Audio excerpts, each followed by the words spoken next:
Starting में falcon से होती है, जो कि ब्लू कलर का प्यारा सा छोटा सा फैल्कन है। उसका नाम काय होता है। काय उड़कर जा रहा होता है। एक सुनसान सा जंगल होता है जहाँ पर काफी ज्यादा जिराफ भाग रहे होते हैं। काय इतना तेजी से उड़ा होता है कि उन्हीं में से एक जिराफ से टकरा जाता है और नीचे गिर जाता है। तभी हम देखते हैं कि उसके फादर वहाँ पर आते हैं और उसे कहते हैं, काय तुम्हें क्या हो गया है? तुम्हें अभी तक ठीक से उड़ना नहीं आया। तुम अभी नहीं सीखोगे तो फिर कब सीखोगे? ये कहकर उसे कहते हैं, आओ मैं तुम्हें शिकार करना सिखाता हूँ। उसके फादर अपनी पंजों से एक रिप्टाइल गिराते हैं और अपने बेटे काय से कहते हैं कि इसको उड़ते हुए पकड़ो, लेकिन काय उसको पकड़ने में नाकाम रहता है।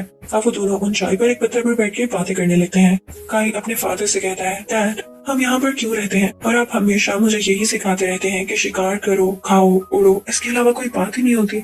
मुझे ये दुनिया बहुत फीकी लगती है। मेरे आसपास कोई परिंदा नहीं है डैड। मुझे दोस्त बनाने हैं कि हम किसी और जगह पे नहीं जा सकते। तो ये बात सुनकर काय के फादर उससे कहते हैं, नहीं बेटा हमें यहीं पर रहना होगा। खाने पीने की सब चीजें यहाँ पर मौजूद हैं। तुम्हें उड़ना है, खाना तलाश करना है और क्या करना है तुम्हें? काय उनसे कहता है, प्लीज डैड मैं दोस्त बनाना चाहता हूँ। मैं सारी जिंदगी अकेला नहीं रह सकता डैड। पर उसके फादर उसकी बात का जवाब ना देते हुए वहाँ से उठ जाते हैं। यानी वो चाहते थे कि काय भी वैसे ही जिंदगी गुजारे जैसे वो लोग गुजारते आ रहे हैं। नेक्स्ट सीन में हम एक क्रेन को देखते हैं जो कि एक बड़ा सा बर्ड होता है। उसकी लंबी सी नेक होती है। अब हम देखते हैं कि उसकी बैक पर एक बास्केट है जिसमें एक बर्ड है और उसके कुछ अंडे हैं। अब इन अंडों के पीछे कोई और परिंदे लगे हुए हैं, इसलिए क्रेन उस बर्ड की जान बचा रहा है।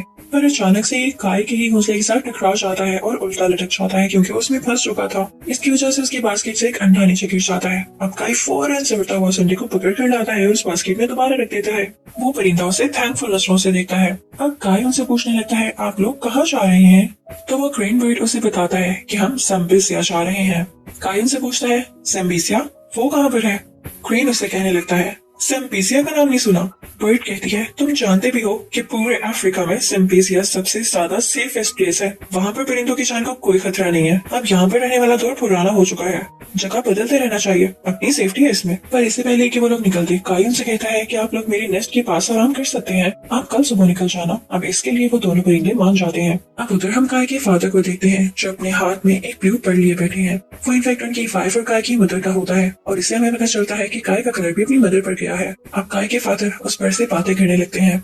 वो कहते हैं कि मैं जानता हूँ काय बड़ा हो रहा है और उसे बाहर की दुनिया देखने का शौक है। ना जाने मैं उसे समझा भी पाऊंगा कि नहीं कि बाहर कितना खतरा है। अब उधर हम काय को देखते हैं। वो उन्हीं बर्ड्स के साथ बातें कर रहा होता है। तभी वो छोटी बर्ड उसे बताती है कि तुम जानते हो तुम्हें काफी पावर लग रही है मुझे। तुम बड़े होकर एक हरिकेन बन सकते हो। काय कहता है, अभी हरिकेन क्या होता है? तो वो बर्ड उसे बताती है, हरिकेन एक ऐसा बर्ड होता है जो कि बहुत तेजी से उड़ता है और आसमान में जिस जगह उड़ता है उसके नीचे सारी जमीन की हिफाजत करता है। काय बहुत खुश होता है और कहता है, मैं भी बड़े होकर हरिकेन ही बनूंगा और सारी जमीन की हिफाजत करूंगा। तभी वहाँ पर वो दो वाइल्ड गूस आ जाते हैं जो उनसे उस बर्ड के बच्चे मांगने लगते हैं। पर काय उनसे लड़ने लग जाता है। इससे पहले कि वो गूस काय को अपने मुंह में लेता और खा जाता, काय के फादर वहाँ पर आ जाते हैं और उनको गुस्से से देखने लगते हैं और कहते हैं, तुम यहाँ पर क्या कर रहे हो? अब तभी एक वाइल्ड गूस उसकी तरफ उड़कर आ रहा होता है, लेकिन उसका पाँव किसी चीज के साथ लटक जाता है। वो एक शाख के साथ उल्टा लटक जाता है। अब काय के फादर उसे बचाने की कोशिश तो करते हैं, लेकिन वो शाख टूट जाती है और नीचे पानी में गिर जाती है, जिसकी वजह से उस वाइल्ड गूस की डेथ हो जाती है। अब काय के फादर ने तो अपनी तरफ से पूरी कोशिश की थी, लेकिन उसको नहीं बचा पाते। अब इसकी वजह से उस मरने वाले वाइल्ड गूस का भाई उन्हें कहता है कि मेरे भाई की मौत तुम्हारी वजह से हुई है, मैं इसका बदला लूंगा। तुम लोग क्या समझते हो कि बर्ड्स में सिर्फ तुम ही लोग सुपीरियर हो, हमारी कोई वैल्यू नहीं है। यहाँ पर काय के फादर जैसे ही देखते हैं कि वो क्रेन और बाकी बर्ड्स नहीं है तो उनसे कहते हैं, तुम लोग जहाँ जा रहे हो चले जाओ।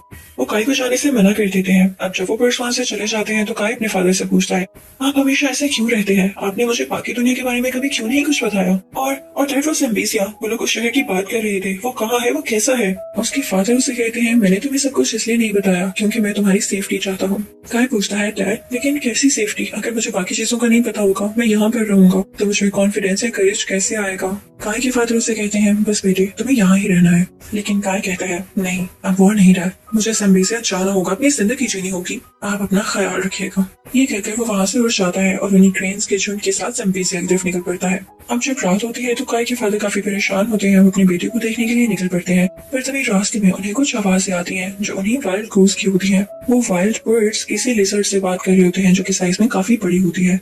वो किसी किस्म के रिवेंज की बात कर रहे होते हैं कि हमेशा बर्ड्स ने खुद को सुपीरियर समझा है। यानी ये ईगल्स, फाल्कन्स, इन सब ने खुद को सुपीरियर समझा है और हमें हमेशा कम दर्जे पर रखा है। हम इनसे बदला लेंगे। लिजर्ड कहता है कि मैं सबको खा जाऊंगा। अब ये बातें गाय का फादर भी सुन लेता है, पर वो लिजर्ड उसे देख लेता है और उसे अटैक करके जख्मी कर देता है। अब उधर हम देखते हैं कि गाय काफी लंबे सफर के बाद ज़म्बेजिया पहुंच जाता है।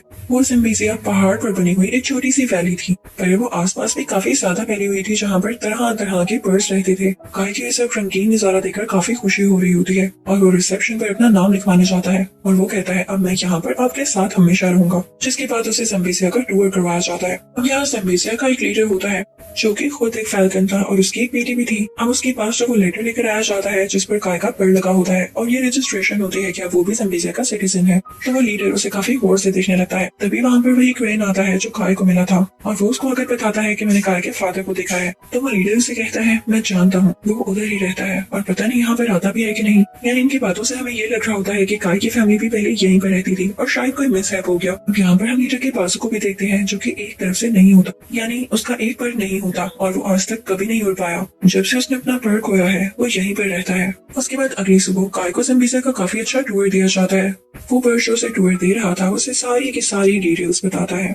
वो गाय को काफी पसंद आती है कि बर्ड्स यहाँ पर फ्रीली रह सकते हैं, इन्हें कोई खतरा नहीं है। साथ ही साथ वो उसी फैल्कन लीडर की बेटी से भी मिलता है और वो उसे काफी पसंद आती है क्योंकि वो काफी अच्छे दिल की होती है। फिर वो आसमान पर देखता है जहाँ हरिकेन्स उड़ रहे हैं। वो उन्हें देखकर बहुत फैसिनेट होता है। अब आज हरिकेन बनने के लिए ट्रायल्स होते हैं, यानी डिफरेंट बर्ड्स ट्रायल दिया करते थे कि क्या वो हरिकेन बन सकते हैं। तो इस ट्रायल में गाय भी पार्टिसिपेट करता है और जिन तरीकों से उसके फादर ने उसे उड़ना सिखाया होता है वो उन्हीं तरीकों से उड़ता है और फर्स्ट आता है। अब यहाँ पर उसे जाते ही हरिकेन्स का ट्रेनी बना दिया जाता है और उसके पंजे में एक रिंग पहनाई जाती है, जिसके बाद वो बहुत ऑनर फील करता है। अब उधर वो वाइल्ड बर्ड्स की प्लान कर रहे होते हैं कि वो ज़म्बेजिया पर अटैक कर देंगे क्योंकि सारे बर्ड्स वहाँ पर चले गए हैं और उन्हें यहाँ पर अकेला छोड़ दिया गया है। अब हम देखते हैं कि ज़म्बेजिया में एक किस्म का स्प्रिंग फेस्टिवल मनाया जा रहा है। सब लोग काफी खुश हैं और एक दूसरे के साथ बिजी हैं। तो इतनी देर में वहाँ पर वो वाइल्ड परिंदे आ जाते हैं जो वहाँ के छोटे बर्ड्स को उठाकर अपने साथ ले जाते हैं, इस लिजर्ड के सामने रख देते हैं। वो लिजर्ड उन बर्ड से कहता है अगर तुम गाय के फादर यानी फैल्कन को जिंदा देखना चाहते हो तो मेरी एक ब्रिज कंस्ट्रक्ट करो। अब इसके बाद उस बर्ड को ब्रिज बनाने के लिए मानना पड़ता है। अब उधर ज़म्बेजिया में सारे बर्ड्स और हरिकेन्स को पता चल जाता है कि क्या हुआ था। वो अपने बर्ड्स को बचाने के लिए उस तरफ निकल पड़ते हैं और गाय से कहते हैं कि तुम यहीं पर रहो और यहाँ की हिफाजत करो। पर रात होते ही गाय से रहा नहीं जाता और वो फैल्कन लीडर की उसी बेटी को लेता है और साथ अपनी टूर गाय को लेता है और उस तरफ निकल पड़ता है। अब ये लोग एक जंगल में पहुंच जाते हैं जहाँ पर देखते हैं कि वही वाइल्ड परिंदे और मासूम परिंदों से ब्रिज बनवा रहे हैं और गाय के फादर उस परिंदों से कह रहे हैं कि तुम लोग यहाँ से चले जाओ, तुम्हारी जान को खतरा है। पर वो बर्ड उसे कहती है अगर जाएंगे तो आपको भी साथ लेकर जाएंगे और परेशान न हो, जल्द इस प्रॉब्लम से निकल आएंगे। उधर हम देखते हैं कि सुबह हो जाती है और हरिकेन्स का लीडर गाय को बुलाता है। उन्हें पता चल गया था कि गाय अकेला जंगल में गया था, यानी किसी हरिकेन के बगैर। तो उससे वो रिंग छीन लेते हैं और उससे कहते हैं कि अब तुम ट्रेनिंग नहीं हो। फिर हम उन्हीं वाइल्ड परिंदों को देखते हैं जो कि दोबारा से ज़म्बेजिया से आते हैं और वापस वहीं से उड़ जाते हैं। अब हरिकेन्स जब उनको देखते हैं तो उनका पीछा करने लगते हैं, लेकिन ये उन वाइल्ड परिंदों का ट्रैप था। जैसे हरिकेन्स उनकी तरफ आ रहे होते हैं तो वो उनको नेट में बंद कर देते हैं। अब उधर गाय काफी उदास हो रहा होता है क्योंकि वो हरिकेन्स का ट्रेनी नहीं है, तो वो समझता है कि शायद मैंने ज़म्बेजिया के साथ गलत किया है। अभी वो क्रेन उसके पास आता है और कहता है कि लीडर आपको बुला रहे हैं। अब जैसे ही गाय लीडर के पास जाता है तो उसे कहता है आओ मैं तुम्हें इस सबके पीछे की स्टोरी सुनाता हूँ। वो गाय से कहता है कि तुम्हारे पेरेंट्स भी हरिकेन्स थे, तुम्हें इस बात पर प्राउड फील करना चाहिए, लेकिन मैं इसके पीछे एक कड़वा सच भी बताता चलूं जो तुम्हें उदास कर देगा। वो ये कि एक दिन ज़म्बेजिया में उसी बड़े से लिजर्ड का अटैक हुआ और ज़म्बेजिया की हिफाजत करते करते तुम्हारी माँ ने अपनी जान दे दी। इसके बाद से तुम्हारे फादर काफी टूट चुके थे, वो तुम्हें बचाना चाहते थे, इसीलिए वो तुम्हें यहाँ से दूर उस जगह ले गए जहाँ से तुम आए हो। अब गाय उस लीडर से कहता है कि हमें जंगल में जाना चाहिए, हमें उन सब परिंदों को बचाना चाहिए। हम जैसे ही गाय, लीडर और लीडर की बेटी वहाँ पर पहुँचते हैं तो उस केव तक भी जा पहुँचते हैं जहाँ पर वो बर्ड्स कैद हैं और उन्हें पता चलता है कि गाय का फादर भी यहीं पर है। गाय फौरन से अपने डैड के पेंशन के पास जाता है और अपनी चोंच से उसे खोलकर उन्हें आजाद कर देता है। अब उधर हम वाइल्ड परिंदों को देखते हैं, उन्होंने अपने लिए उस ब्रिज को तैयार करवा लिया होता है और वो उसे उस जगह से लेकर ज़म्बेजिया तक जोड़ देते हैं ताकि वो बड़ी आसानी के साथ ज़म्बेजिया तक जा सकें। और ऐसा उन्होंने लिजर्ड के लिए किया होता है क्योंकि लिजर्ड उड़ नहीं सकता था, इसलिए वो लिजर्ड ज़म्बेजिया तक दोबारा जा सके, इसलिए ब्रिज बनाया गया था। उधर गाय और उसके साथ ही बाकी परिंदों को भी आजाद करवा के अपने साथ ले आते हैं। पर तभी वो वाइल्ड परिंदे देखते हैं कि वो एक बड़ा सा लिजर्ड अपने बाकी साथियों को बुला रहा है और उसका ये प्लान था कि वहाँ पर जाके सारे बर्ड्स को मार देंगे, इवन इन वाइल्ड परिंदों को भी जिनके साथ ये मिले हुए थे, और अकेले ही ज़म्बेजिया पर रूल करेंगे। जब गाय को ये पता चलता है तो उस बर्ड से लड़ने लग जाता है, यानी उसे वाइल्ड परिंदे से। तो उसके फादर उससे कहते हैं कि नहीं ऐसा नहीं करो। वो लोग ये डिसाइड करते हैं कि ये वाइल्ड परिंदे भी हमारा ही हिस्सा है, हमारी तरह परिंदे हैं। और वो वाइल्ड परिंदे भी मान जाते हैं कि हाँ, हमें इनके साथ मिलकर रहना होगा। हम लिजर्ड पर ट्रस्ट नहीं कर सकते थे और तो लिजर्ड ने अब हमें धोखा भी दे दिया है, तो हम इनके अगेंस्ट जाएंगे और उस एम्पेसिया को और इस लैंड को बचाएंगे। उधर सर्पर्स अपने अंडों को बचाने लगते हैं, कहीं लिजर्ड उन पर अटैक न कर दे। लिजर्ड अपने साथियों को उस ब्रिज पर लेकर आ चुका था और वो वाइल्ड परिंदे उसको रोक रहे थे। फैल्कन लीडर की बेटी उस नेट के पास जाती है जहाँ पर सारे हरिकन्स कैद हैं, वो उनको आजाद कर देती है। अब वो लिजर्ड्स जो एम्पेसिया तक पहुंचने ही वाले होते हैं, तो उनकी एंडिंग भी अब आने वाली थी, क्योंकि हरिकन्स भी आजाद हो चुके थे और सारे परिंदे एक साथ मिल गए थे। अब वो सारे पत्थर इकट्ठे करके लिजर्ड्स पर फेंकने लगते हैं, जिसकी वजह से ब्रिज भी टूट जाता है और सारे के सारे लिजर्ड्स भी नीचे गिरने लग जाते हैं। पर जैसे तैसे करके वो बड़ा सा लिजर्ड वहां तक पहुंच जाता है, पर सारे बर्ड्स नेट से उसे घसीट कर नीचे फेंकते हैं। इसी सब में उस फैल्कन लीडर की बेटी भी नेट में फंस जाती है। अब कायो से बचाने के लिए सीधा नीचे की तरफ फ्लाइट करता है। सब डर जाते हैं कि कहीं इन दोनों की जान को खतरा न हो। पर ये क्या, काई और लीडर की बेटी एक साथ उड़ते हुए आते हैं। अब यहाँ पर काई के फादर को भी पता चल जाता है कि उनका बेटा अब ठीक से उड़ सकता है और अपनी जिंदगी में कुछ भी कर सकता है, अपनी प्रोटेक्शन भी कर सकता है। और अब इसी के साथ ये सारे के सारे परिंदे एम्पेसिया की तरफ चले जाते हैं, इवन वो वाइल्ड परिंदे भी, और ये सब एक दूसरे को समझ लेते हैं और प्यार से रहने लग जाते हैं। इसी के साथ ये मूवी यहीं पर एंड हो जाती है।